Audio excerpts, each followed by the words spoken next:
Okay, it's 7 o'clock. How's everybody tonight? I hope you're having a good night. If you can hear me, can you give me a thumbs up or put something in the comment box? I just want to be sure you guys can hear.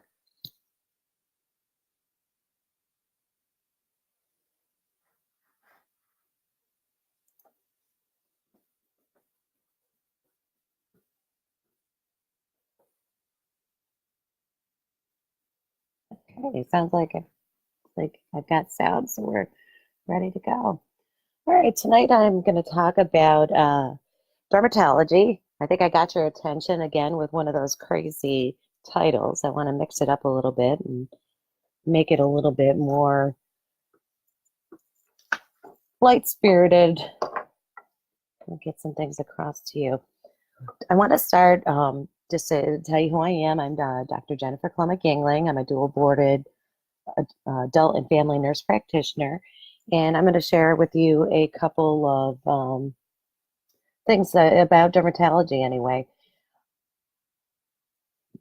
I think dermatology is one of the hardest systems for nurse practitioners and nurses in general to really feel super comfortable with. And it doesn't matter what boards you're taking, the adult, the family, the emergency, you're going to find stuff with the dermatology. So I think it's a pertinent thing.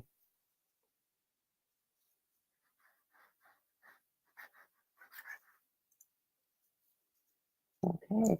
Like us, share our resources. I am going to put this up on our YouTube site as well, but it will be housed here in the APRN Central Study Group.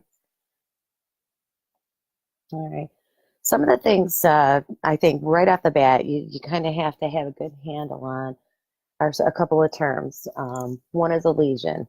And I know with the electronic charting, I know I was used to using all different types of words to describe a lot of dermatology things. But the fact of the matter is a lesion is basically a region or an organ or a tissue that suffered damage through injury or disease. So that's a wound, an ulcer, your abscesses, your lacerations, or a tumor. A rash is an eruption or breaking out of the skin. One of the things you need to be super clear on, this it's one of those greatest hits, is what is a macule versus a papule. So if you think about the macule, it's something that is usually round, flat, it's non-palpable, you can't feel it, and it's less than a centimeter in diameter. A papule, on the other hand, is raised, solid, and it's elevated, less than a centimeter. Okay, so find a little spot. I measured in between my joints on my pinky finger, and it's approximately a centimeter. So when I'm in a room, I can kind of do a ballpark for the size. It's always good to measure if you can with your lesions as well, especially if you have something that maybe it has an infectious process or you're worrying that it is changing or expanding. An exanthum. This is a rash outside of the body. It's exited. Try to remember that. An ananthum, on the other hand, is a rash inside of the body. Okay, something inside on the mucous membranes. This is why when we examine our patients with dermatology, sometimes the two will go hand in hand, and you need to make sure that you do a really good inspection of the oral mucosa. Acral distribution. Okay, this is something that you may not be familiar with the term. And this is the distribution of a rash that is the distal portions of the limbs, the hands, the feet, and the head, like the ears and the nose. So all those real peripheral areas. And later in the lecture, we'll talk about there's some rashes that are specific to the hands and feet. And that kind of will help you drill down your differential diagnosis. Okay. One of the things, if you for your boards, even for your practice, it's important to know primary versus secondary skin lesions.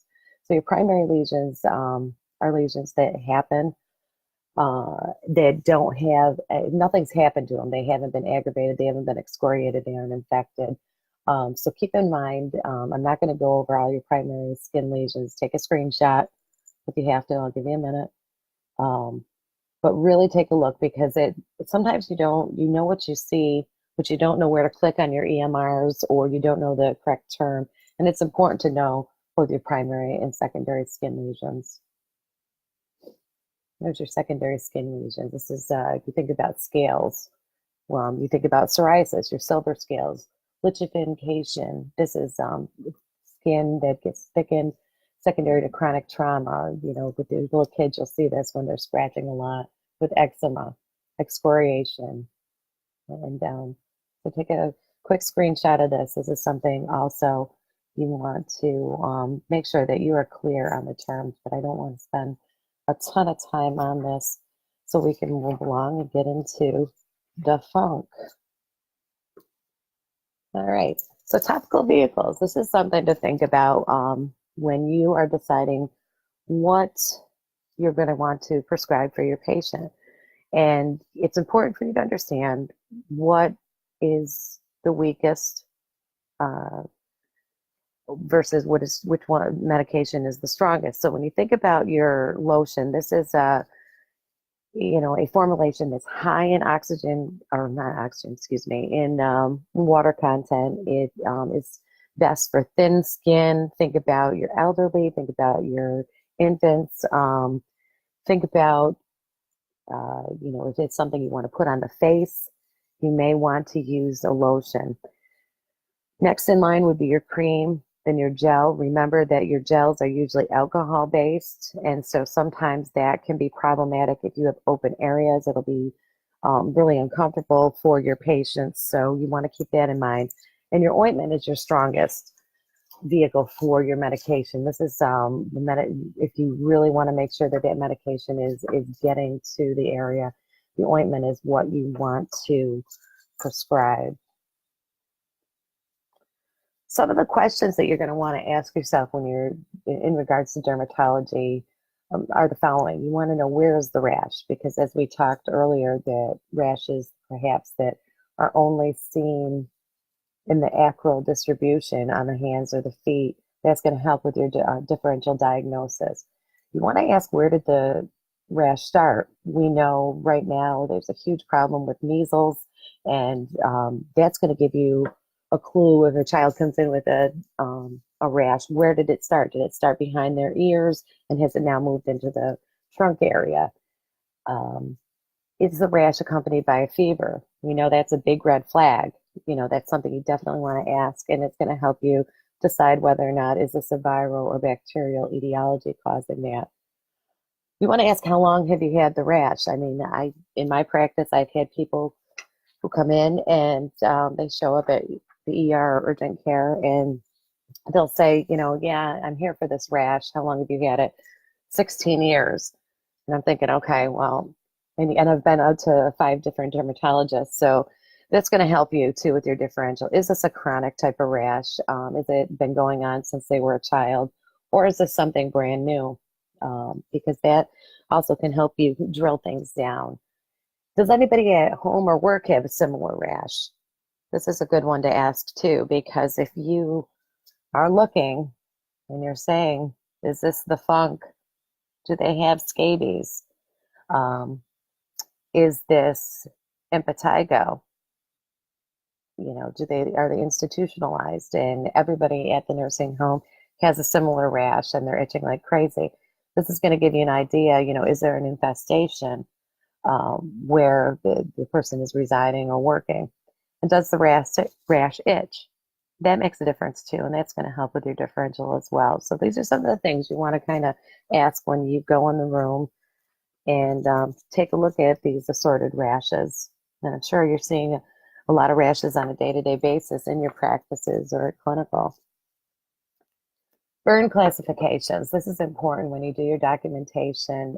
First degree, easy way to remember first degree. First degree does not have an open area. It doesn't have any blisters at all. It's, just like a sunburn. And many of you have had a sunburn in the past. So, just to keep that in mind, it's a first degree burn. Second degree is a burn that has the presence of blisters. It's tender to touch. Okay, you've got some redness. This can be either superficial or deep partial thickness. but it has pain, and that's what's going to differentiate that second and the third degree burn. The third degree burn, this is a full thickness. It's burn that's gone through the epithelium, the dermis, and maybe even the underlying fat, and it's going to have an appearance that's charred, leathery. They have very little tenderness. So that's going to be a big red flag. If you have someone who comes in with a burn and it looks really awful, but they have no pain, you really need to think about a third degree burn, and that's obviously something that we aren't going to be treating in primary care. But our emergency nurse practitioners are going to be dealing with that in the ERs and urgent cares.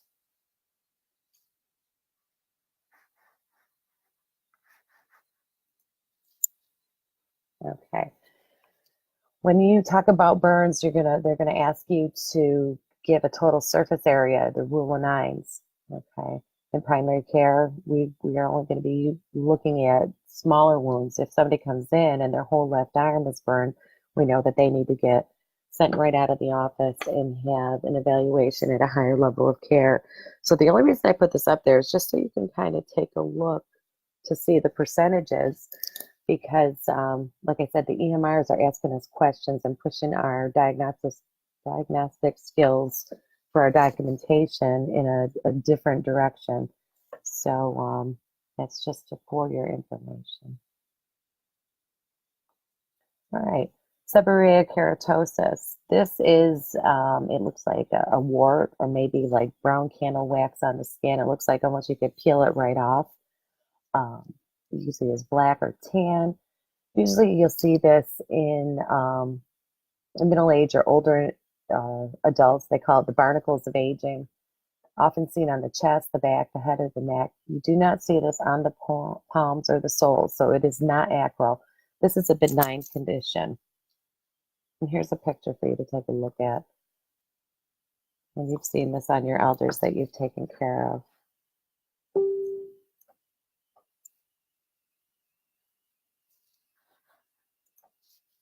Okay, here's another view. Here's a picture of the seborrheic keratosis before and then after it was removed. Okay. All right, actinic keratosis. This is usually present on sun-damaged skin. You're going to see this again on the head, the neck, the upper trunk, and extensor extremities. You're going to see clusters in areas of highest sun exposure. Okay, tip of the ears, the upper forehead, over the nose. These, the actinic keratosis, you will see on the dorsal hands, and we'll see it too on your fellas that don't have so much hair on their head and have moved down south and refuse to wear hats. Okay. This is a precursor to squamous cell carcinoma. That's a big tip. You want to be on the lookout for this. It's usually round, dry, may or may not be tender. They may have an erythematous papular base with a white or yellowish scale. It could be a few millimeters or confluent patches of several centimeters. So confluent means you've got different patches that are kind of working into one another. Early sign, you may see slight erythema with an imperceptible scale, meaning you can't take it off. And, you're going to be asking your patients about their history. Have they had a lot of skin exposure? In the advanced lesion, it's going to be thicker and better defined. So let's look at a picture now. Oh, I guess I lied. How do we treat it? Cryotherapy. You may use some topical therapy as well. They may sometimes use photodynamic therapy and have a pretty good clearance up to 70%, or they may do a shape removal or cartilage. So here's a picture of the actinic keratosis. You can see you've got that red base, a papule, with that really crusty, dry, scaly area on the top. Okay, skin cancer. Skin cancer is a big deal. This is one of those greatest hits. It's always on your standardized exams. Why? One of the reasons is it's one of the most common cancers in the United States. It's one of the fastest increasing cancers in the U.S. as well. They are correlating, skin cancer as an adult to sunburns as a child. So when we're talking about our anticipatory guidance, we want to make sure that we're using sunscreen on infants that are older than 6 months. Gold standard is your punch biopsy, okay? There's 3 main types, your basal cell, squamous cell, and melanoma. One of the big things that you need to know is that melanoma is different than the others because melanoma can metastasize to any part of the body, the lungs, the liver, the brain, and it can be fatal. So that's the one we definitely want to be on the lookout for. When we talk about skin cancer, you need to know the mnemonic A, B, C, D, and E. Okay, A is for asymmetry. If you look at the lesion in front of you and you want to think about it, if you cut it in the middle and you folded it in half, is it going to, neatly fit together? A lot of times, no. You're going to have an irregular shape. Is it not round? You're going to look at that border. Is it an irregular border? Was it demarcated well in one spot and maybe not so much on the other parts? Is the color uniform? Or do you have many different colors, like a little patchwork quilt? Your diameter. If you look at it, we've all held a pencil in the past. I want you to think about the diameter. Okay, diameter greater than 6 millimeters, or the size of a pencil eraser, is a problematic lesion. And they've added E for elevation or enlarging. Okay, and what's good about the mnemonic, if it's the specificity with 2 or more features, is about 100% sensitive and 98 specific to confirm your diagnosis. You want to send them out for biopsy or excision, or if you've been trained, you would do that in the office. Only if you've been trained, because especially with melanoma, you want to make sure you get your borders. Okay, squamous cell carcinoma. This is usually flat, reddish. They're often rough or scaly or crusted surface. Sounds a lot like your actinic keratosis, common in your sun-exposed areas again. With the squamous cell, one of the big red flags is if you take your tongue depressor in the office and you scrape the lesion, if it easily bleeds, this is a big red flag and may help you decide whether or not you are going to send them out. Okay.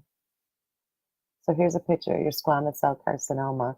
It almost looks like actinic keratosis 0.2. Okay.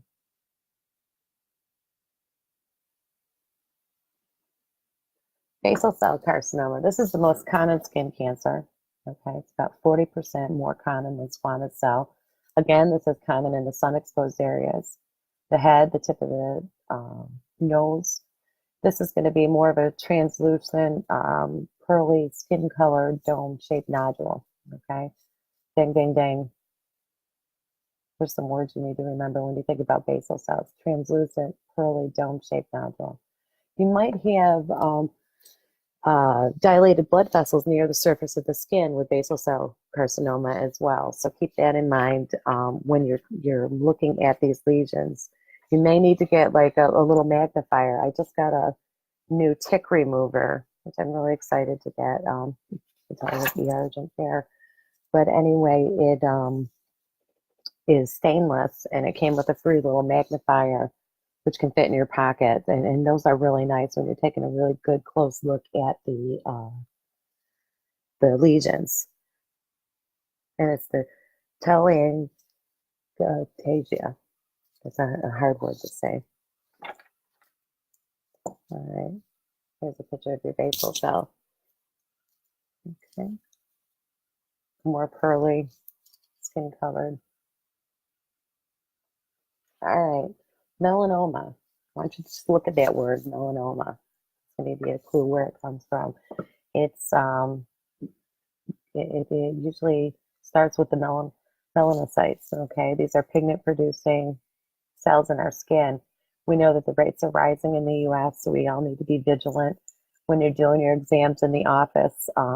It's one of the reasons we need to undress our patients when we do our physical exams, because we're also looking at the skin as we're doing the rest of the assessment. We can't always see our backs. They may not be able to see behind their ears or the tip of the ears in the back to see anything. You want to remember that A, B, C, D, and E, greater than 6 millimeters. These patients, if we're in doubt, you're going to refer. The worst case is they're going to tell you that, it was a benign lesion. Way to go. But if it's something that you can catch early, it's really important that you do so. Melanoma, it's what killed Bob Marley. I love Bob Marley. And, think about Bob Marley, he was young. He had a lesion on his toe in the nail, and we need to remember that we need to take a good look at our patient's hands, their nails. And I've got a good picture on the next slide. Okay, you have a patient come in and they have this like stripe on their nail. Can be more common in individuals that have darker pigmented skin. You want to take a look. This is bad business. They need to get referred out yesterday. And you can see the picture on the left. This is somebody with a lighter tone skin, and they have that stripe going right up the nail. This can be seen on the fingernails or the toenails. Okay. And the picture on the right is all different pictures of melanoma, and how you can see it looks like a patchwork quilt a lot of times, the different colors. All right, infestation. All right, infestation. This is when there's a parasitic disease that can be caused by animals, arthropods, which are your mites, ticks, and lice, and worms. So now we've done it. We've gone there with the funk. Okay, so we're going to talk a little bit about scabies, lice, pinworms, Lyme, and Rocky Mountain spotted fever. And if you're itching the back of your head like I am right now, you definitely know you've been a nurse for a while. All right, scabies. This is caused by mites. The symptoms may take up to 4 to 6 weeks to appear if they've never had scabies before. The symptoms can be 1 to 4 days if they have had scabies before, because they've already been exposed to the irritant. Classic with the scabies, you're going to see burrowing. Okay, this can be seen in the wrist, the elbow, the armpits. You want to make sure you really get down and dirty with your patient's hands and look at the webbing between the fingers. They may report itching in their genitals, their waist, the belt line, and buttocks. One of the classic things your patients are going to tell you about is that you're going to ask, if they tell you they have itching, you're going to ask them, when do they have itching? Is it all the time? If they tell you it's worse at night, I want you to think infestation. And it goes with the pinworms as well. Some gross facts about scabies. Scabies can live on a person from 1 to 2 months. They can live 48 to 72 hours off a person. How do we treat them? You have them take a hot shower, dry off well, and they use the permethrin cream neck to toes, making sure that they get this in between their fingers, behind their ears, and in between their toes. You want to make sure you treat close contacts. And if the symptoms continue, you want to retreat in 2 to 4 weeks. They are going to have itching that's going to continue, because what happens is, even though the mite is dead, their feces are under the skin, and that's what's causing the irritation. Anticipatory guidance for infestation, you're going to see it's going to be the same for just about all of them. Items need to be washed in hot water and dried on high heat for at least 10 minutes. And if it's something that can't be washed, they should bag items for 72 hours. Okay. And here's some pictures of burrowing with the scabies. You can see the scabies, especially, the picture on the left is maybe an untouched scabies. What you sometimes will see is that it doesn't look this way because of the fact that it's so excoriated. And you end up with an abrasion secondary to the patient's fingernails. Lice.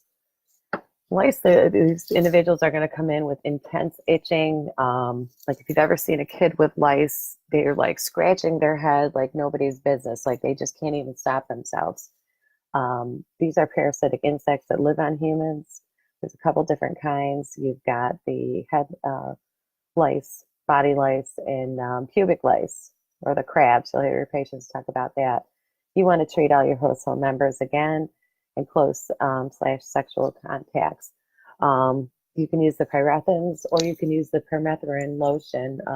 It's safe in pregnancy and in individuals more than 2 months of age. Keep in mind, like if you get a question that asks you about, what about Lindane? Lindane is no longer approved by American Academy of Pediatrics. You can't use it on individuals who weigh less than 110 pounds, or if the person is pregnant or breastfeeding. So no go for the Lindane. I had to laugh. My daughter, when I was preparing this, they were talking about the permethrin, and she's like, "Oh, that sounds like my name, Mom." Her name's Catherine. I'm like, "Okay, permethrin." I should have been more creative when I named her, I guess. All right. So one of the things too for your anticipatory guidance, we talked about washing and drying everything in really high heat. Sealing with lice, you need to seal the items in a plastic bag for 2 weeks. You want to encourage your patients to be vacuuming their house. They may need to use knit combs.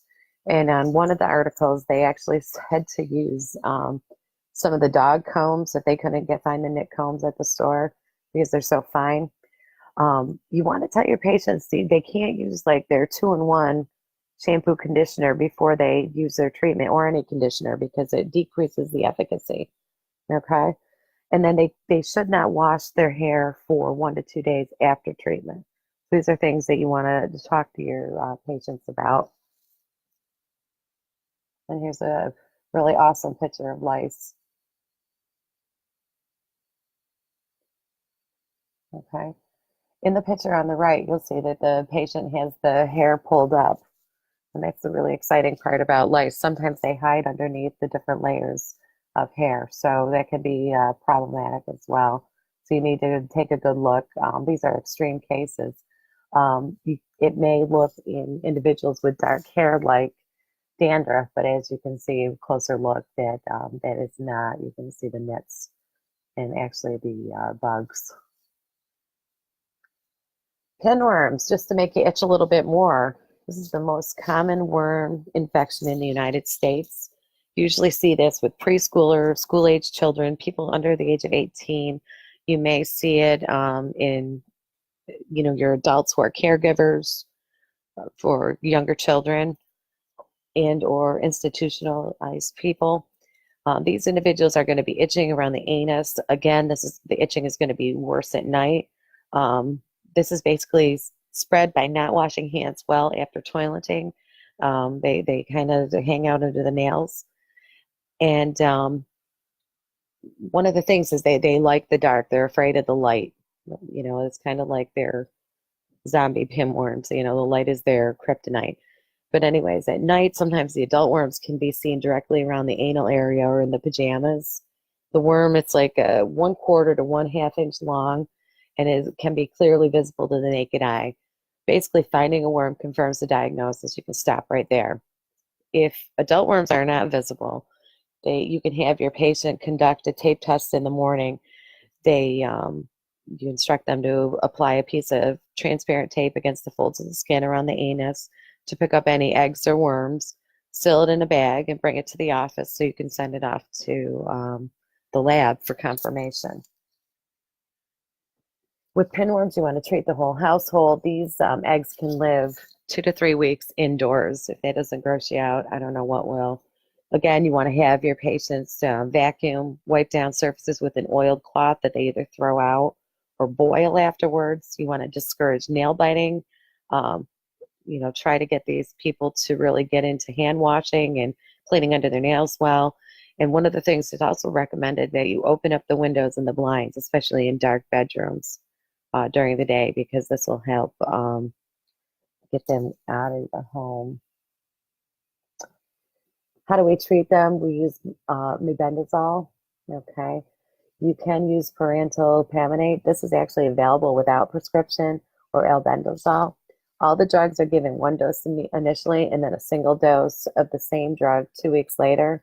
For your patients under the age of 2, you need to weigh the risks versus benefits. And one of the things that I found interesting is the safety of the drugs used to treat pinworm had not been studied for pregnant women. So if the infection is compromising the pregnancy, they can't sleep, they're having weight loss, then treatment can be considered. Otherwise, you should probably wait until the third trimester, so to reduce any risk to the fetus.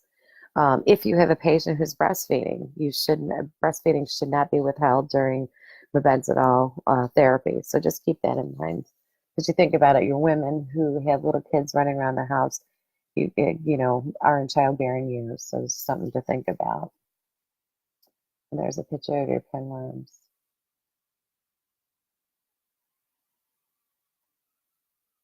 All right, I'm going to move on to Lyme. Lyme, you're going to see in the woods in northeastern United States. These individuals may present with a fever before a rash. The rash usually can appear 3 to 30 days. You're going to see it described as a bullseye, Erythema migrans, target-like, and it's the deer tick that causes Lyme disease. All right, one thing that's changed with the Lyme treatment, you can do your prophylaxis for your adults at doxycycline 200 milligrams once. That's for prophylaxis. So it's a short course. For treatment, you're going to treat with doxycycline 100 milligrams BID for 10 days. You do have some alternatives that are less effective. For kids, we always used to just use amoxicillin. Well, what's changed is the CDC has told us that we can use doxycycline now across the lifespan. So it's 4 milligrams per kilograms divided PO twice a day for 10 to 21 days. And this is a picture of the Lyme. This is Erythema migrans, targetory, bullseye, rash. There's a lot of different words that you may see that describe them, but you should be able to look at some of these pictures and kind of in your head see what the rash looks like. If you're taking the AANP, they're not using any pictures yet. The ANCC is definitely using pictures, so you want to be able to identify what you're looking at. And they're going to use the big guns, guys. It's not going to be some medical trivia. All right, Rocky Mountain spotted fever. Where are these patients? They're out west in the mountains. So if you have questions they ask about patients who are hiking in the mountains, you have a patient that comes in, they've been on vacation in Colorado and they were hiking, and these patients too will have fever before rash. Rash appears 2 to 5 days. They're going to have itchy flat macules on the wrists that move to the trunk. And then usually around day 6, they're going to have red or purple petechiae to the palms and the soles. Okay, so this is one of those with your differential about the hands, okay, and the feet. If they've been hiking, they had a fever, it went away, and had a little bit of a rash that was itchy, and then on day 6, the petechiae come out. You need to think about Rocky Mountain spotted fever. Now, if they're in Boston, their chances of getting this are a little bit lower. Think of some other things. It's the wood tick. The rickettsia is the problem with Rocky Mountain spotted fever. All right. So once again, doxycycline is the first line treatment for adults and all children, all ages. All right. And here's your dose. For adults for Rocky Mountain spotted fever, it's 100 milligrams every 12 hours. For children under 45 kilograms, it's 2.2 milligram per kilogram given twice a day. Okay. Patients with suspected Rocky Mountain spotted fever should be treated for at least 3 days after the fever goes away and or there's evidence of clinical improvement. And your minimal course of treatment is 5 to 7 days. Okay, so a little bit different how we treat Rocky Mountain spotted fever. Okay, you're going to make sure that their fever's been gone for 3 days. Looks like they're on the mend. Okay, if it's day 3 and the fever's already gone, they look like they're feeling better, you want to make sure they're on that drug for at least 5 to 7 days.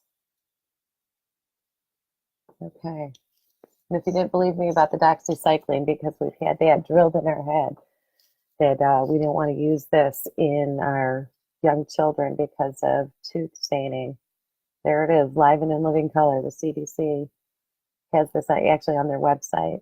Okay, because they've done some studies now, and evidence-based practice is so with the evidence is that there is no evidence of tooth staining with the short courses. Okay. Here's some pictures of the Rocky Mountain spotted fever, different petechiae. You can see the one on the left has got a little bit more purple versus the one on the right that, especially the one in the middle looks more red. All right. So another culprit, we're going to move out of infestation and segue right into some other acral distributed rashes. And one of the ones that's one of the greatest hits, again, that is a cult classic on both boards, is Erythema Multiform. Okay. So these will be target type lesions. They're initially macules and then they become papular. So you want to ask about the progression of the rash. So you know it started out, how did it start look like this initially when you're talking to the patient. We're going to have minimal mucosal involvement. Usually you'll see in young adults, 20 to 40. Usually it's the herpes simplex virus 1 or 2, can be fungal. And it also can be your walking pneumonia, your mycoplasma pneumoniae. Okay, college kids, sometimes your high school children. You can also see it with a hypersensitivity to meds, and the big ones are sulfa, your NSAIDs, penicillin, barbiturates, and your antiepileptics, sometimes some of your psych drugs. What is the treatment? You want to stop the medication. You may give the patient some antihistamines. Basically, this is self-limiting, and if the patient is really whipped up or you're worried about the herpes simplex virus 1 or 2, you can do the serology for herpes simplex virus 1 and 2, the IgM and the IgG. Okay, so the IgM, miserable. They have it currently. IgG is that the herpes was there, and right now it is lying dormant. Here's some pictures of the Erythema multiform. These can be some of the craziest rashes you'll see, but remember, no mucosal, little to no mucosal involvement, and you're going to see this on the hands and the feet. Syphilis. Syphilis is another acral rash. Okay, this rash. If you have a rash to the hands and the patient has a positive VDRL or RPR, this indicates they have secondary syphilis. Okay, make sure you know the different stages of the syphilis. The first stage, they may have some painless lesions to the genitals. Okay, second is the rash may appear. These patients are generally sexually active. You want to screen for your antibodies with your VDRL or RPR. You want to confirm the diagnosis with the EIA or the FTA ABS test. The FTA ABS test is the best. How do we treat syphilis? It's your PENG injection, okay? PENG genitals. Easy way to remember the drug of choice. And here's a picture of a syphilis rash. You see it's on the picture on the right. The patient has the rash on the hands and the feet. Okay. Syphilis is making a comeback. All right. Another acral rash you'll see on the hands and the feet is your hand, foot, and mouth disease, your Coxsackie virus. So this is it's a contagious viral illness. What is the trajectory? These patients will have fever, and they'll start with a little sore throat. After that, if about 1 to 2 days later, after the fever, they will develop sores in the mouth, followed by rash to the hands, feet.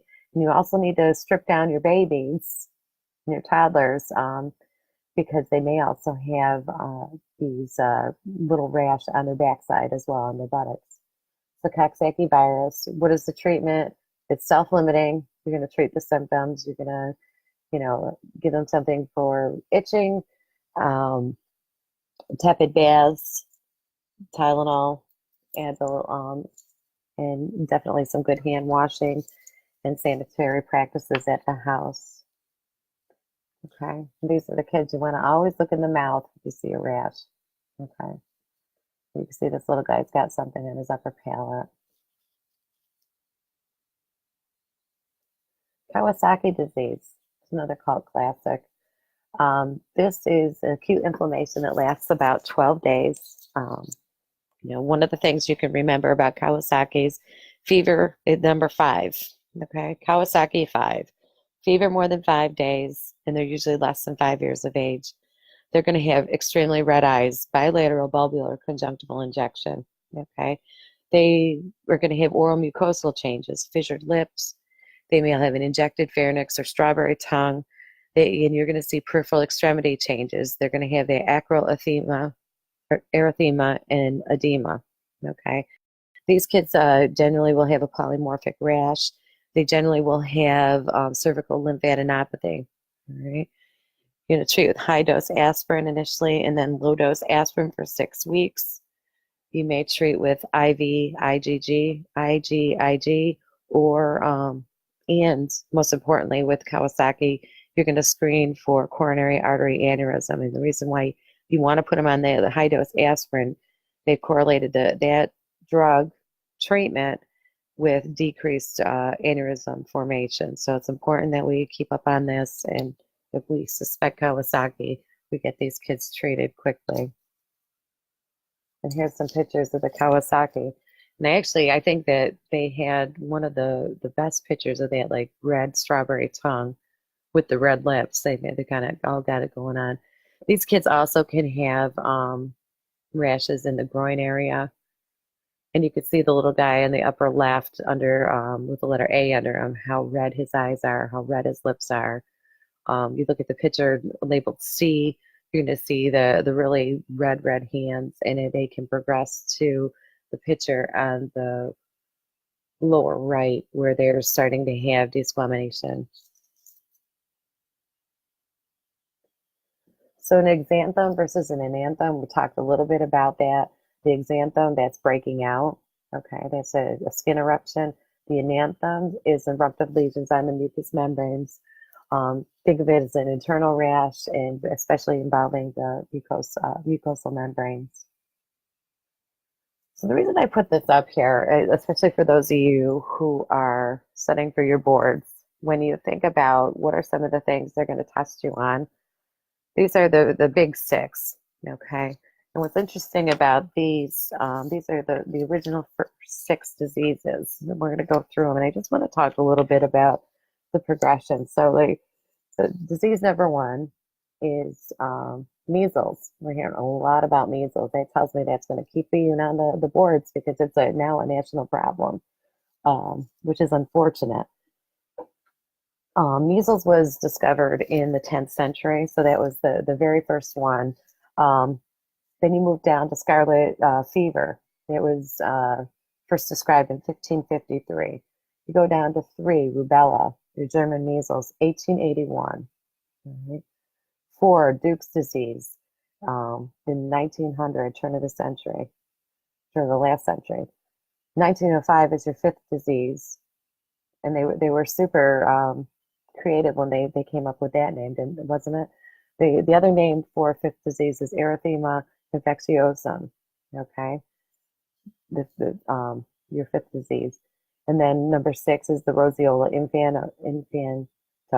Now, what's interesting, the Duke's disease, they don't. That's kind of like crossed off the list. But if they took it out altogether, then 5th disease wouldn't be the 5th disease.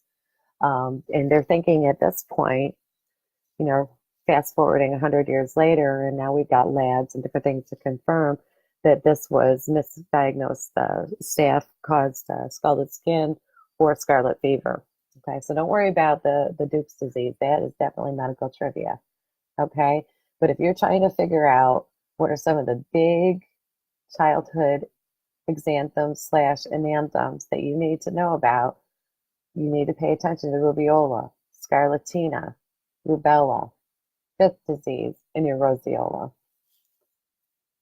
All right. So rubeola, measles. We're hearing all about measles lately. This is the Paromyxovirus, highly contagious. We know that in 15 months we give an MMR. One thing to remember about measles is 4 Fs and 3 Cs. Okay, if you're trying to remember, you have to remember these things. So 4 Fs, 4 days of fever, and the 3 Cs, they're cough, chorea, conjunctivitis, and they also may have a little bit of photophobia. The ananthem with rubeola is Koplik spots. Okay, the ananthem is a blotchy erythematous maculopapular rash. Again, it starts behind the ears and it's got a cephalocaudal spread, meaning it goes from the head down the trunk. Initially, they may be single lesions, but then it will become fluent. The lesions will kind of, run into one another. What are some of the complications? Otitis, croup, pneumonia, but the one that's the killer is that encephalitis. And here's a picture of your measles.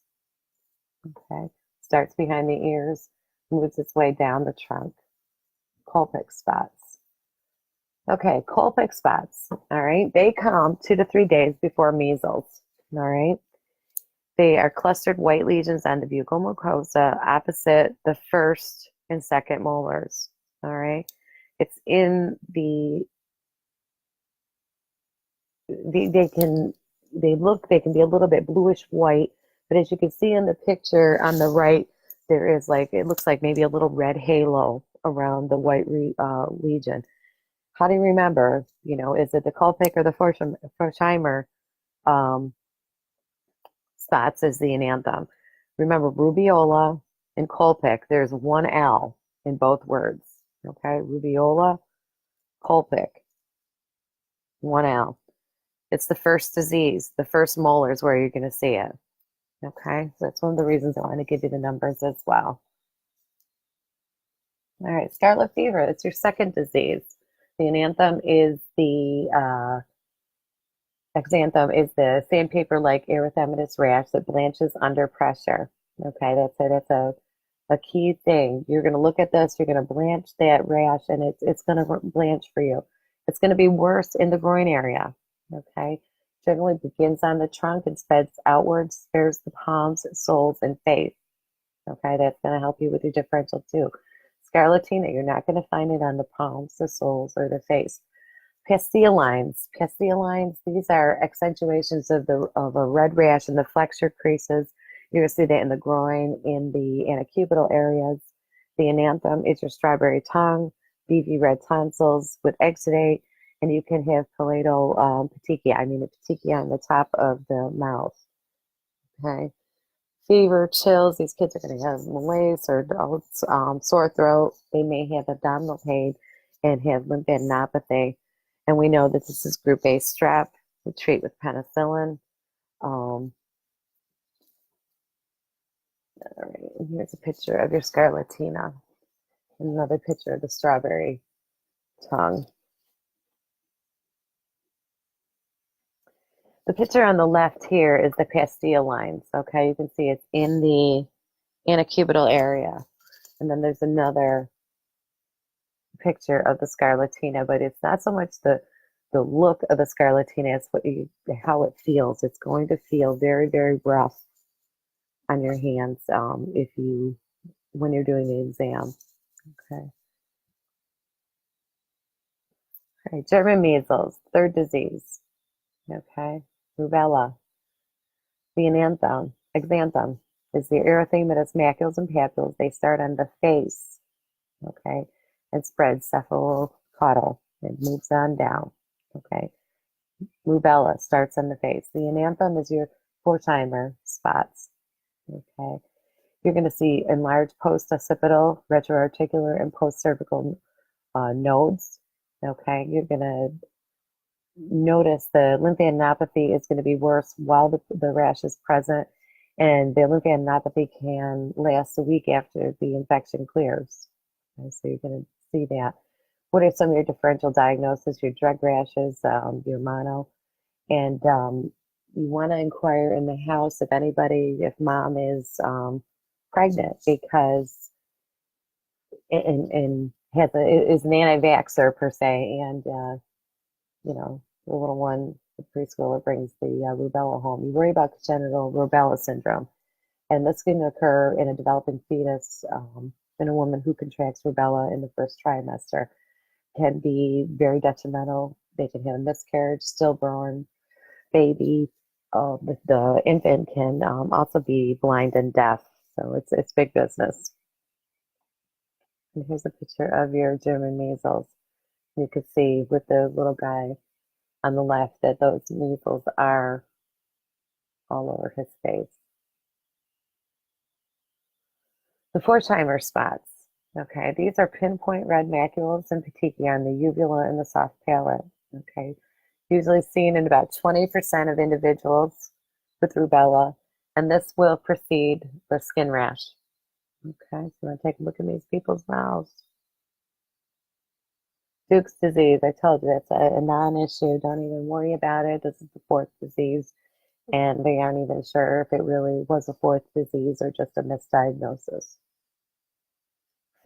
Fifth disease is your erythema infectiosum. Okay, these little guys are going to come in. Their cheeks, they call it slap cheeks.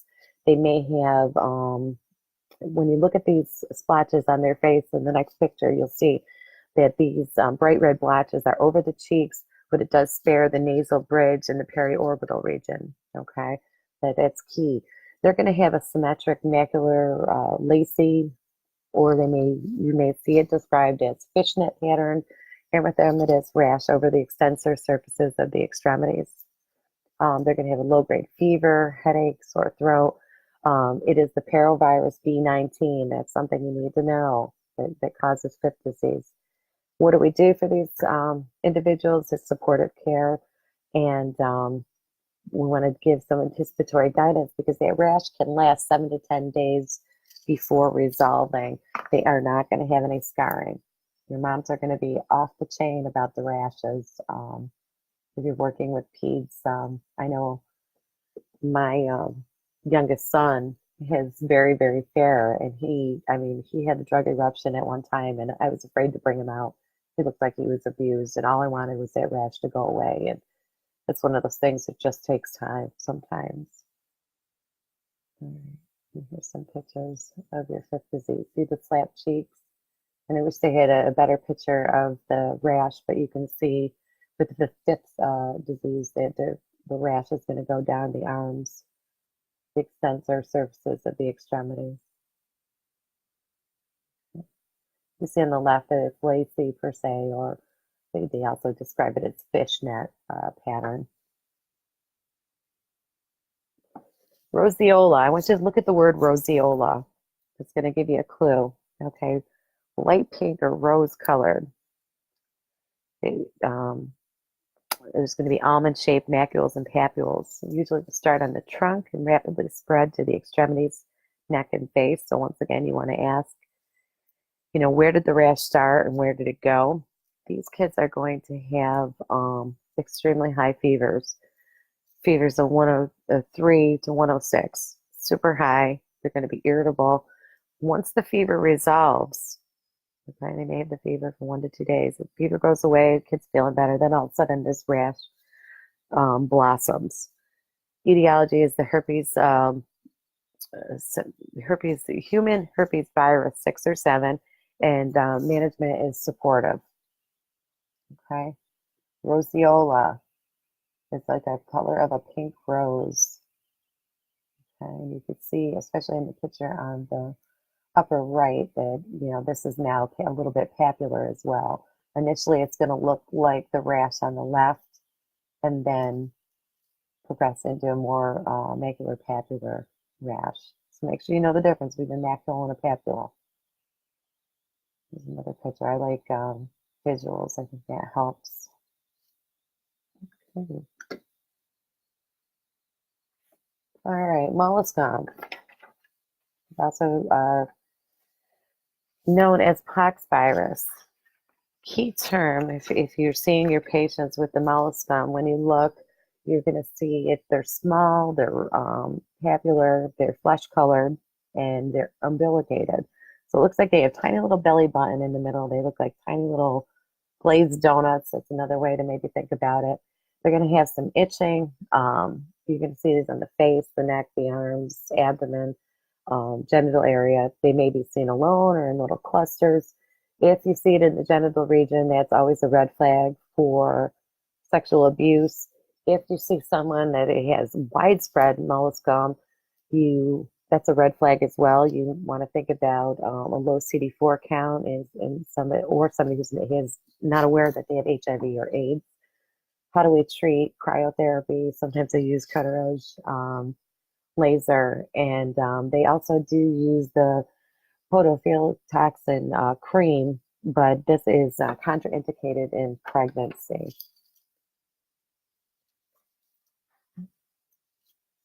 There's a picture of your molluscum. Okay. And the one on the right really has a good look at the umbilication that you're going to see. Okay. All right, Milia. Milia may be something else that you see on your newborns. Okay. Milia, they have these tiny little white bumps that they appear across the baby's nose, chin, or cheeks. They almost look like little tiny whiteheads or comedones. This is common in newborns, but it can occur in aging age. You can't prevent it. There's no treatment needed. If your patient's parent brings them in, there's really nothing to do. Watch and wait. They usually will disappear on their own in a few weeks or in a few months. So it's, again, something that just takes a little bit of time. Mongolian spots. This is common in individuals with darker skin tones. Usually the classic presentation is a blue discoloration. It looks almost like a bruise, but it isn't. This is usually present at birth. Most fade by age 5. If the lesion stays and is around when the child goes through puberty, most likely it's going to be permanent. So you do see some adults that have them. And once again, they can be thought of as bruises, so you may be on high alert and thinking that it's child abuse. Let's take a look. So the little guy on the left looks like he really got his bottom paddled, doesn't he? But that he was born with these. Okay. So when you're doing your exam, you'll see these are pretty common. Okay. Acanthosis nigricans. All right. This is described as dark, velvety discoloration in the body folds and creases. Usually armpits, the groin, the neck. You see it's more common in individuals who are obese or have diabetes mellitus. If they don't have a diagnosis of diabetes and you're doing your exam on the patient, you want to screen. Check a blood sugar, check a CMP. My goal is for you to say, what's the funk? When you're in the grocery store, you may see somebody standing in line in front of you with the Acanthosis nigricans and be thinking, they should probably get their sugar checked. Okay, that's a nice picture. Almost looks like they need to wash their neck, but it isn't anything that comes out of soap and water. It's a discoloration. It's permanent. Okay.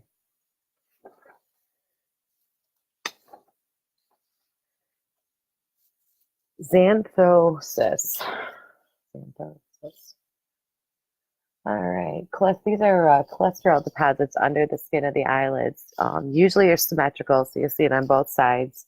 If you see somebody with this and they don't have on their problem list hyperlipidemia, or it's the first time they've seen a doctor in 20 years, you want to check their lipid panel because this is a warning that they have elevated blood lipids.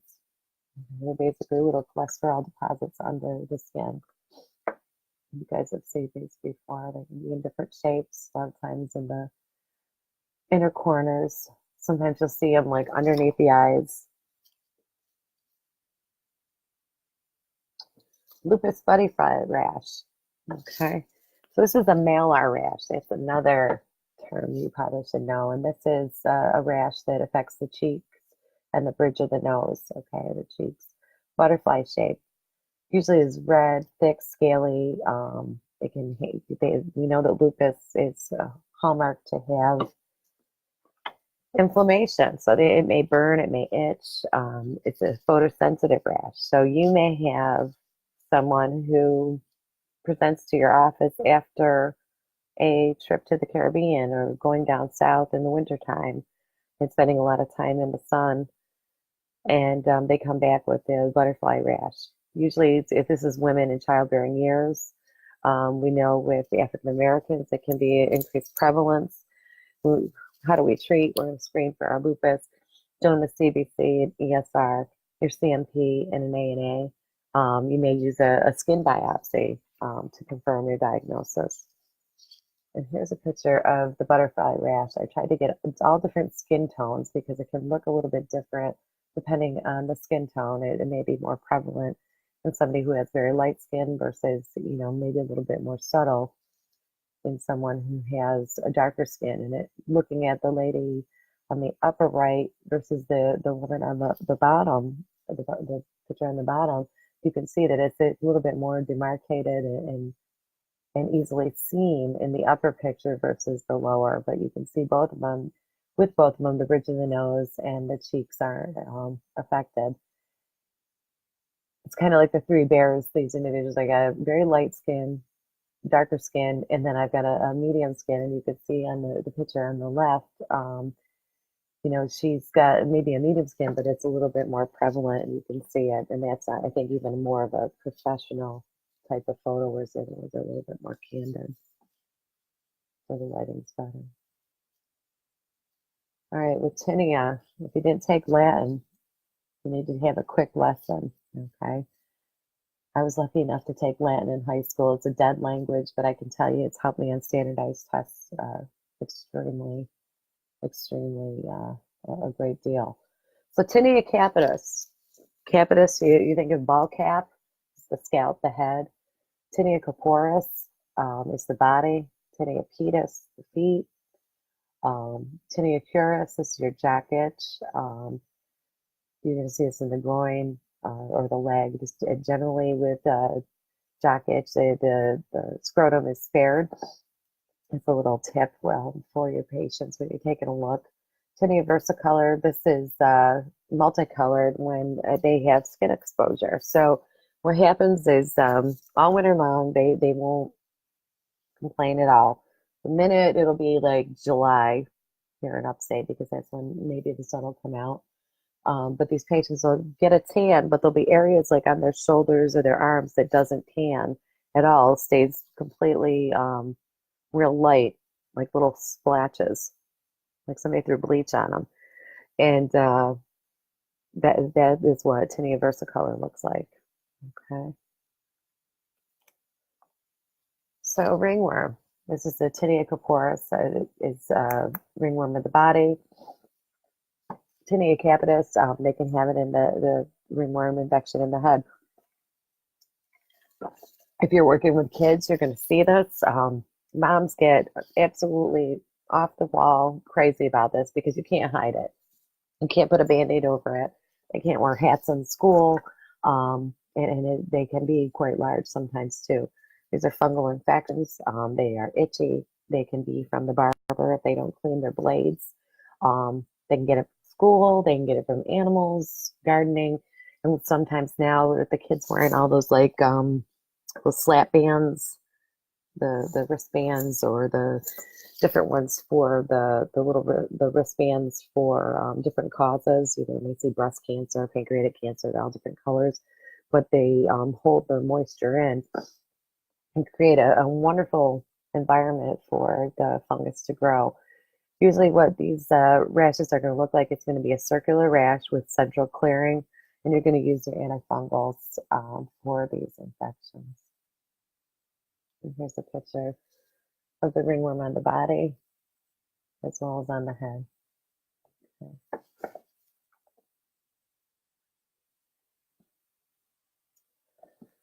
This is a picture of the Candida diaper rash. What is the hallmark of the Candida diaper rash? It's going to be beefy red.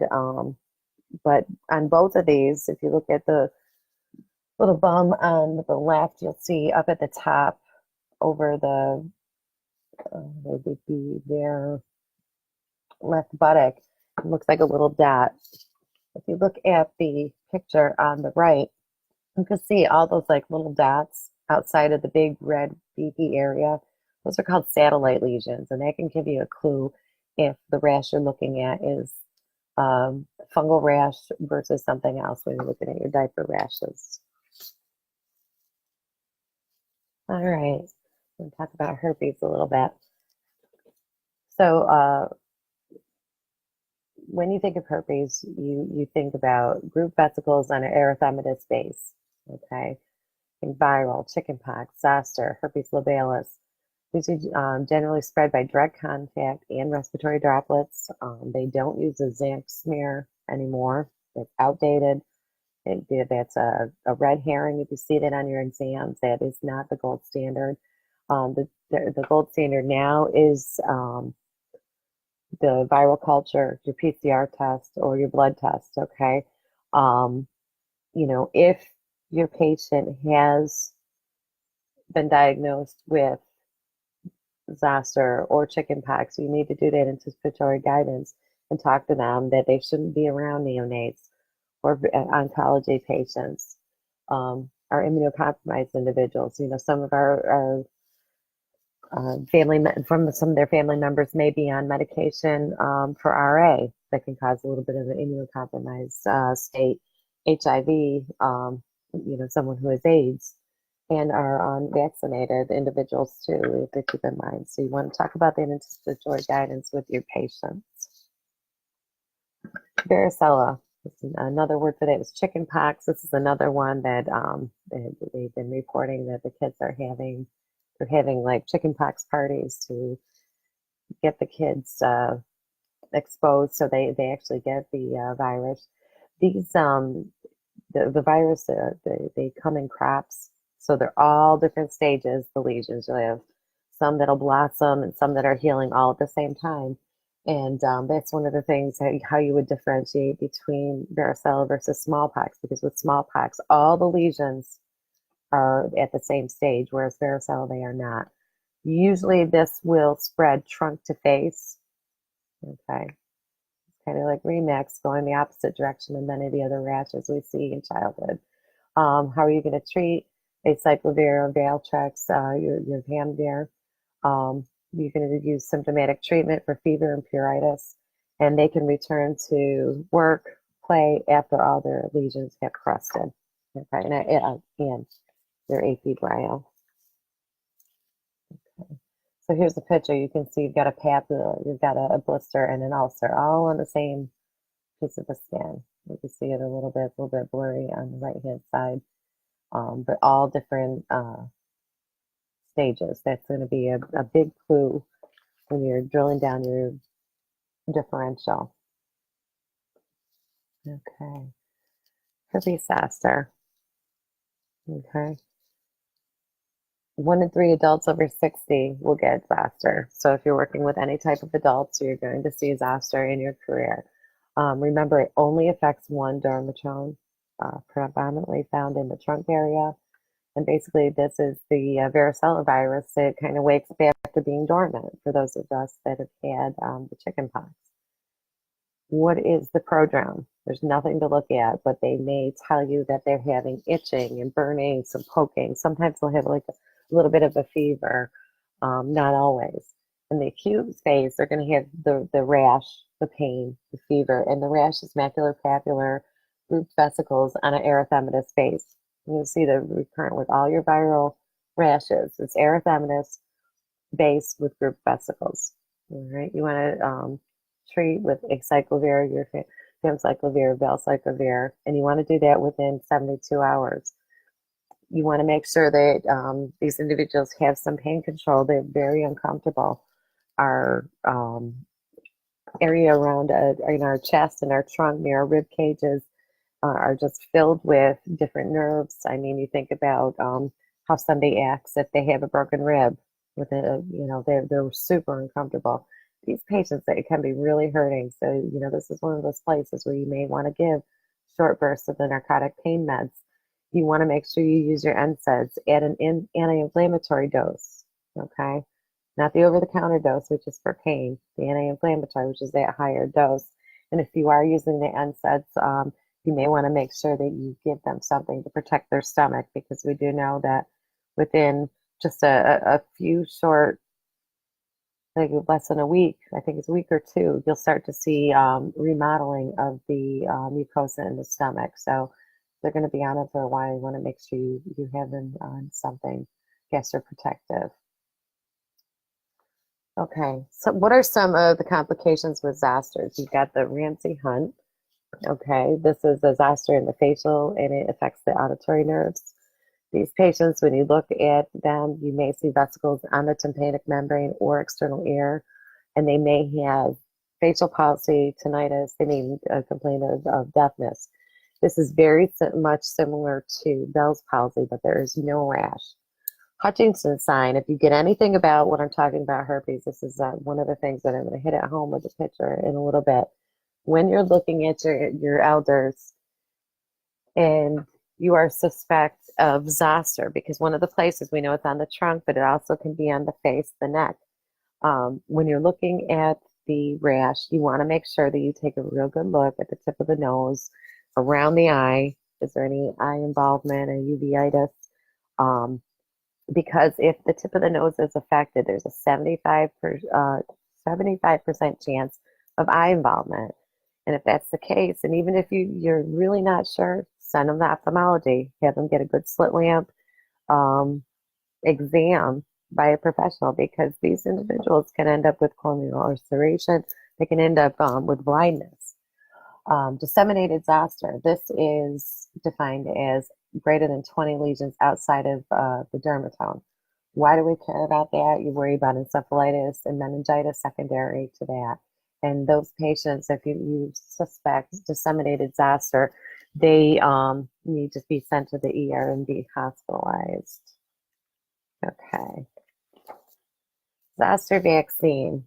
Okay, so this did Shingrix come out? Well, ANCC is changing. I believe it is May 22nd, 2019. They've got a new version of the exam. So if it's been within 12 to 18 months, it'll be on there. You need to know for your practice anyway. But anyways, so remember, vaccines, they are primary prevention, always. Zostervax, this is what we've given forever. Okay, this is a live virus. Okay. You worry about sometimes a live virus if somebody doesn't have the best immune state. And the CDC recommends that we give it to immunocompetent adults older than 60.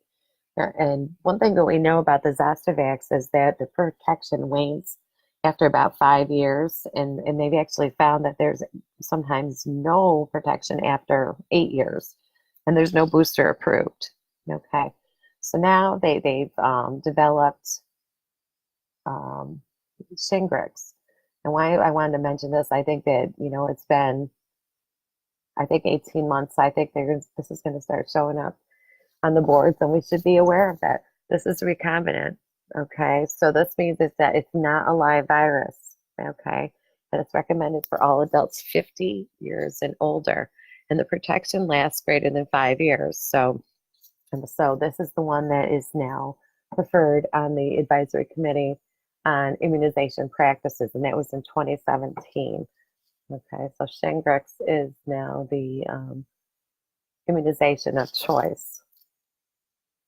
Okay, back to the facial dermatomes. Okay, when you think about your trigeminal nerve, there's 3 branches. Okay, V1 innervates the dermatomes of the upper face. So take a look at the picture on the right, the face, and you're going to see where that V1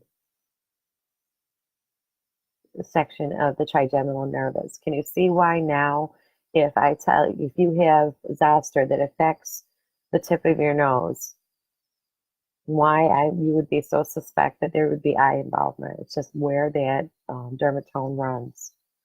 Okay, and it's also for your documentation. I always had a little picture of the dermatomes somewhere as easy access. So when I was documenting where the zoster was, I could have like an approximate area. Okay. There's a picture of the Hutchings sign. Okay, and remember, with disaster, it's not going to cross the midline. It's going to be one side or the other. That's a big, big key for your diagnosis.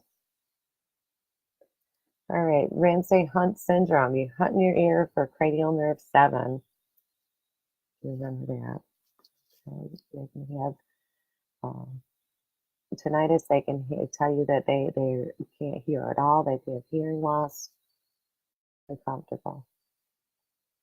There's a picture of the zoster, and I love this one because you can actually see the like little vesicles in it. And you can see how it doesn't cross the midline. There it is, across the dermatome. There's another picture of a different individual with zoster.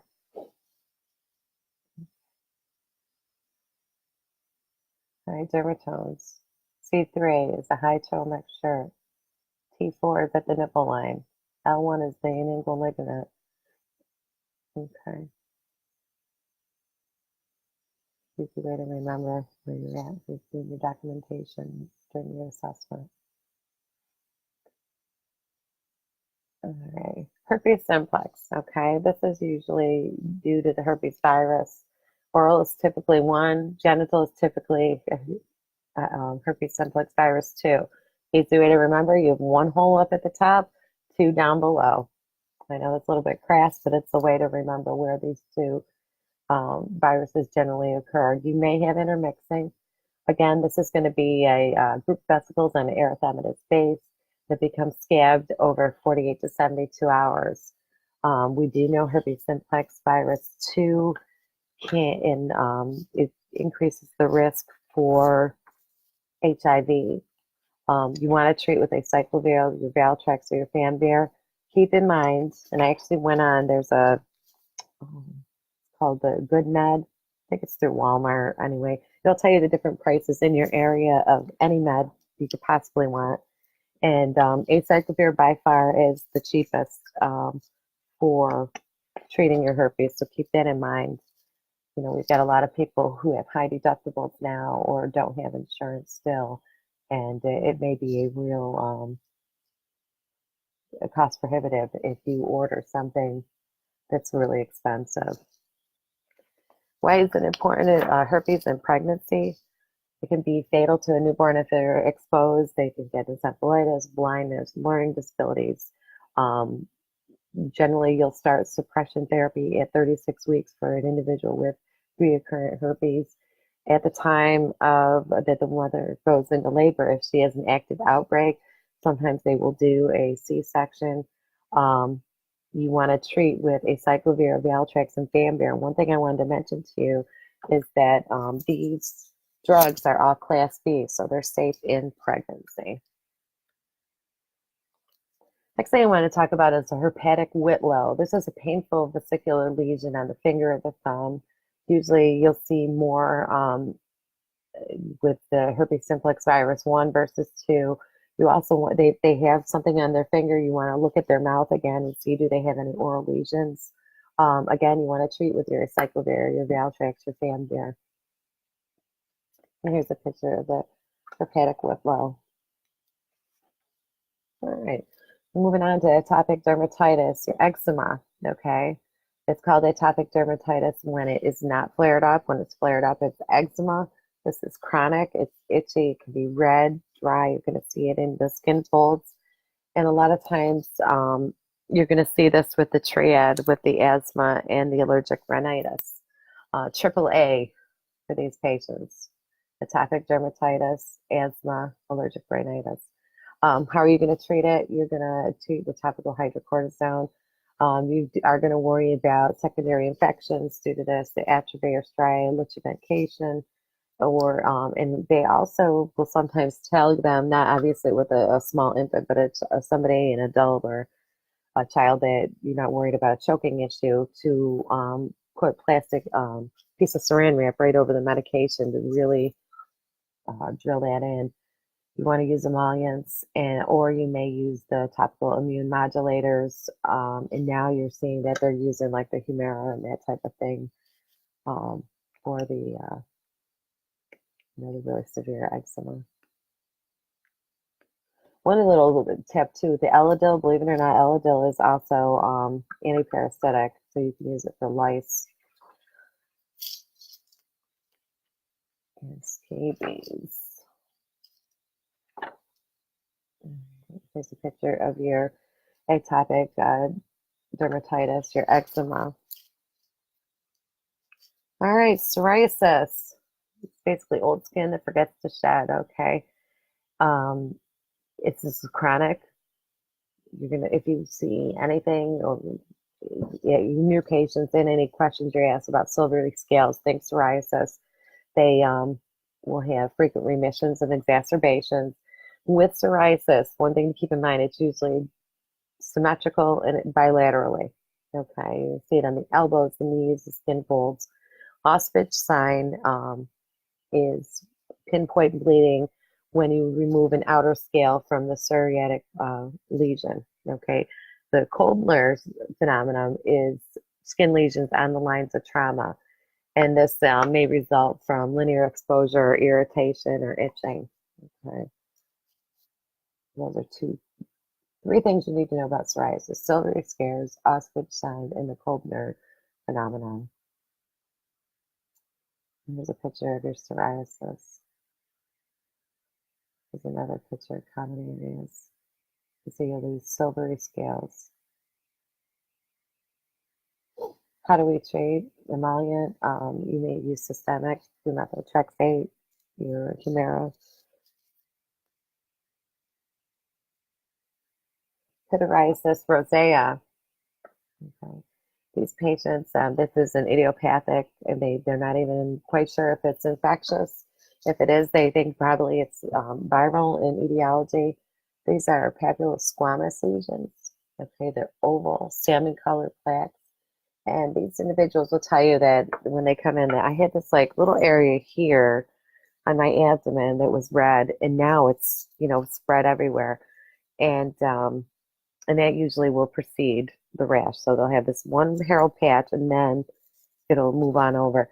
Sometimes this can look like tinea, almost like ringworm, but you're going to see in the pattern it's very, very different. And when they talk about the Christmas tree pattern, it's on the back, okay, as you can see on the fella on the right, how it's going down in the branches. Okay. In this picture, you can see the guy on the right, or I'm sorry, the left. It kind of is in a Christmas tree pattern. Okay. And then on the right, you can see a picture of the Harold patch, and that's what I'm talking about. It may look like it is tinea because it may be a little bit dry, but as you can see with that, there is no central clearing at all. Okay, acne.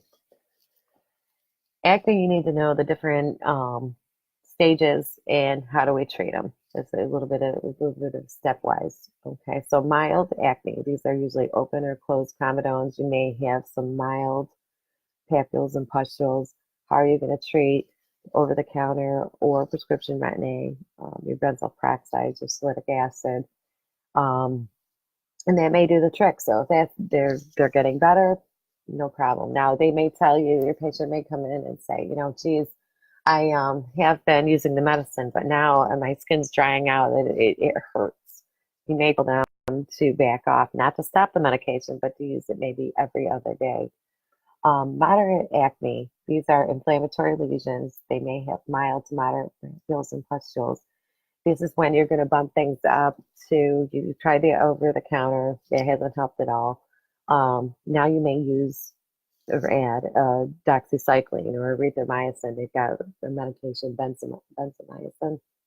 I think that's a benzoyl peroxide with either the clindamycin or erythromycin. It's kind of a gel that the patients will use. If that still hasn't done the trick, the patients now, things are getting worse. They've got severe papules or pustules with nodules greater than 5 millimeters, okay, half a centimeter, okay, almost the size of a pencil eraser. These guys, they got to go. This isn't something that you're going to continue to treat in the office because you've gone through the over-the-counter, the prescription retinoids, you've used the antibiotics, added that on top. The next step would be the Accutane, okay, isotretinoin. All right, keep in mind that the Accutane is a category X. So, if you are the dermatology NP, you're doing it in your office, there's a whole procedure that goes along with it.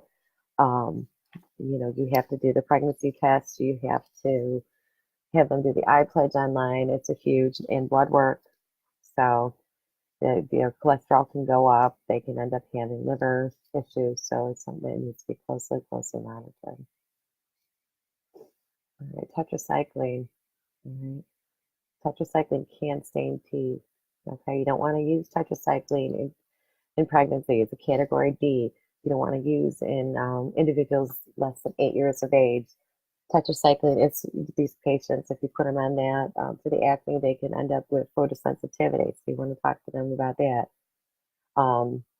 It also is inactivated by the calcium ion. Okay, so you want to tell your patients if they're taking their tetracycline, you don't want to take it with a big glass of milk, and it also interferes with methotrexate. Okay, so it's one of the big guns with the dermatology tetracycline. All right, we'll move on to some skin infections. We're almost done. All right, so when you think about skin infections, this is another one you might want to take a screenshot. You want to think about what kind of skin infection are you dealing with. So is it superficial? Is it non-purulent versus purulent? Or is it purulent with a kick? That's some other things that we need to think about, okay? So superficial infections, when you think about superficial infections, you think about like your impetigo, okay? You want to use the mupirocin, okay? There is a new med, Redipumune, super expensive, like $300 versus $12 for the Bactroban, because now Bactroban is generic. You don't want to use bacitracin for impetigo. It's probably not going to do the trick.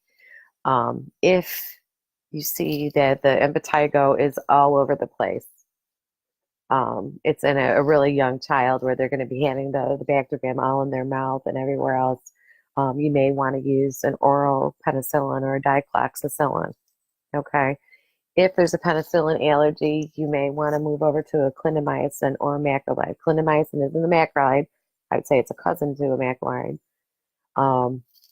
But that is the drug of choice for a superficial, non-purulent infection, okay? So if it's more than just a superficial infection of the skin, you're going to think about, but no pus, no abscess. You think about your cellulitis, you're going to think about your erysipelas. Okay, we know that erysipelas and cellulitis do not have the abscesses, but they are a superficial infection. So you're going to go with your penicillin, your dicloxacillin, a first-generation cephalosporin, your Keflex. Okay, if there's a penin allergy, you're going to go with your clindamycin, your macrolide. A lot of times on the boards, they will steer you towards the macrolide for that second choice, and that's fine. You can go either way. Moving over to a purulent skin infection, this is an infection that has the pus. You're going to see that. You're going to see an abscess. It's going to appear to affect the deeper skin infection structures, okay? So especially if they have an abscess, the infectious disease people, they talk about, if you look at the guidelines, first thing they say, there's a whole algorithm. Is there an abscess? Okay, and it'll say IND, any indication to put them on an antibiotic. Okay, if that's the things that are listed below. Prominent skin necrosis, abscess with a pressure ulcer, perioral or perirectal location. Okay, if you've IND'd them and they fall in one of those categories, you're going to want to put them on an antibiotic, okay? So, and if you're thinking about abscess, you're thinking about pus, I want you to think about MRSA because it's everywhere, okay? So there's a little mnemonic I use for so remember the drugs that cover MRSA. So you've got your MRSA, B, C, and D, okay? Bactrim, clindamycin, doxy, okay? So a perioral, perirectal, or any pressure ulcer, you definitely want to cover with something that's going to cover MRSA. All right, so if you have someone who has a purulent skin infection with any of the following, okay, they're going to need IV antibiotics. You are going to send them for a higher level of care. We're going to send them to those emergency nurse practitioners. So fever greater than 100.4, chills, sustained tachycardia. So these are patients that, you know, they're in the clinic, you maybe came in with 102 fever, you gave them some Tylenol. Tylenol now, you know, they sat there a minute and, you know, their fever now is down to 99, but they still have a heart rate of 120. Okay, sustained tachycardia, despite correcting that fever. That, what does that tell us? We think about sepsis. So they need to go. They need to have IV antibiotics. Proximity of a lesion to an indwelling device or prosthetic joint. Someone who has a vascular graft. This is somebody else who needs IV antibiotics. And if it's somebody who cannot take oral antibiotics for whatever reason, that may be another indication to send them to the emergency room. Okay, so just some food for thought for skin infections. Okay, bites, animal or human, both. You want to have broad coverage. Okay, my little mnemonic is augmentin, dogmentin. Okay, augmentin gives you a nice broad coverage. You want to be able to get make sure that you cover staph and strep in human bites because, you know, basically you're puncturing the outside of the skin, and that's where the staph and strep hang out. Plus, they may be a chronic strep carrier. A lot of times, you'll see people come in and they'll, if they've been in a fight, fist fight, bar fight, and they hit somebody in the mouth, and they'll get a cut on their knuckles from the teeth. These patients, you want to, you know, if there is an infection that you see, you want to prophylax them for 3 to 5 days. Talked about that earlier, prophylaxis versus your treatment. For an infection that you want to treat for 7 to 10. Augmentin, dogmentin. You're going to, for purposes of an exam, you do not want to suture dog bites, human bites. Okay, that's not always the truth. You know, if you have an extensive, a huge wound with good flushing and usually a dose of IV antibiotics, we will close, because sometimes, I mean, if you've got a 10 centimeter lac, I had an extensive dog bite on a young girl's face, and I was calling the plastic surgeon in 4 seconds because it was pretty complex, and that was sutured. So for cosmetic reasons, and sometimes if they're so large, they will, but they'll usually close them up with really loose suture. So if they need to have any discharge come out, it will. One thing I want to talk about a little bit too is Bartonella henselae. This is a patient, they will come in and they'll have fever, they'll have like generalized tender lymphadenopathy, like all over the place. You may want to ask if they had a cat bite. You're going to see a 7 to 14 days after a cat bite. And again, you're going to treat them with the augmentin. You always want to update tetanus if need be. And also your rabies, you know, and depending on what state you're on, you're going to want to make sure you do a bite report. All right, cellulitis. Cellulitis usually is acute and it spreads. It affects the subcutaneous structures of the skin. You can't treat it with topical. We talked about it. You want to treat areas aggressively that have poor circulation, fingers, ears, nose, penis.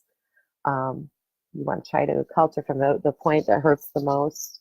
And there are populations that you need to be super aggressive with. You know, your diabetes mellitus, RAN3 meds, or the IV medications. Somebody who's on chronic prednisone isn't immunocompetent, they're immunocompromised. Your AIDS patients, your elderly, your very, very young patients.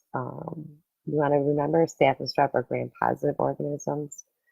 And that's, you know, what we commonly will see, not always, but commonly we'll see with cellulitis. If you can, you may try to aspirate with a needle. You want to get a CNS. You want to use skin markers, you know, and tell your patients, okay, I want you to come back for a recheck. If it spreads past these lines, you need to come back in and get reevaluated. You want to recheck in 48 hours. You know, how do you treat cellulitis? You want to treat for 10 days or 2 to 3 days after the cellulitis looks like it's totally gone. Okay. Okay. So once again, MRSA, it's a 50% outpatient staff. You want to think about that. MRSA, the A, B, C, and D, Bactrim, clindamycin, doxy. All right. Here's a picture of a cellulitis, and it's red, it's warm, this appears to be hairless, shiny. Usually can't find an open area. You want to make sure you check your pulses and make sure that you're not missing a DVT. In this patient, you can see that, you know, they have a wound on their toe. Anytime with your individuals, your diabetics, you want to make sure you do really good assessments of their feet. You know, you worry about ulcers, you worry about osteomyelitis. We know that our diabetics are prone to having definite circulatory and infectious processes in their extremities. Here's another picture of an angry cellulitis as well. Impetigo. We talked a little bit about impetigo, how that's a real superficial infection. You think about honey-colored crust. They may have bulla. Impetigo is one of the skin infections that may start like maybe at the tip of the nose or near the nair, and then next thing you know, it's like moving over, it's all over the top of their lip, moving down their chin. These kids are going to need a school excuse. They're going to be sent home in 4 seconds by the school nurses. You can use a topical agent. We talked about that. The Bactrim or an oral agent. It's contagious. You may want to tell your patients to wash the lesion 2 to 3 times a day. You want to make sure you tell them not to use the same washcloth, because next thing you know, Johnny, Sally, and Bobby all have the impetigo. You want to make sure you're doing good hand washing, and you can use the Bactrim ointment. And I think that's just about as cheap as the gentamicin ointment. Gentamicin will cover MRSA. Okay. If you aren't thinking MRSA, you can use the first generation cephalosporin, and then or your Keplex, your penicillin, and macrolide if they're kind of allergic. Here's another picture of impetigo. I like the one on the left because it really does show you those honey-crusted lesions. All right, erysipelas. Erysipelas. Sounds scary, doesn't it? Erysipelas, this is a superficial infection of the face, the ears, the lower legs. It's this fiery red. It's a superficial cellulitis caused by group A strep. We treat with penicillin or dicloxacillin. If they're penallergic, we're going to go with a macrolide. And it's very well demarcated. Okay, so there's a couple pictures of your erysipelas. Okay.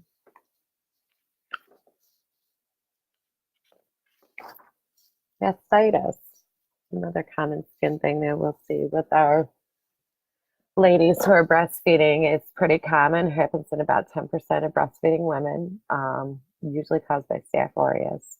You want to treat early, and you want them to continue breastfeeding because this can prevent an abscess. How do we treat?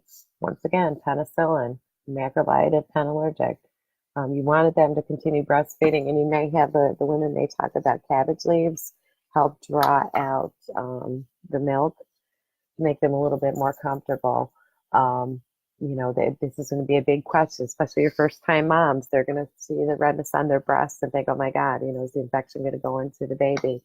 But they can continue breastfeeding, and it's best if they continue breastfeeding because that really helps empty those milk ducts and keep things flowing. So we covered a lot in the past hour and 40 minutes. I hope you enjoyed dermatology. There's a lot to learn. I learned and continue to learn about dermatology.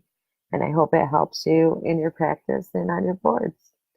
I hope you have a good night, and thanks for joining me.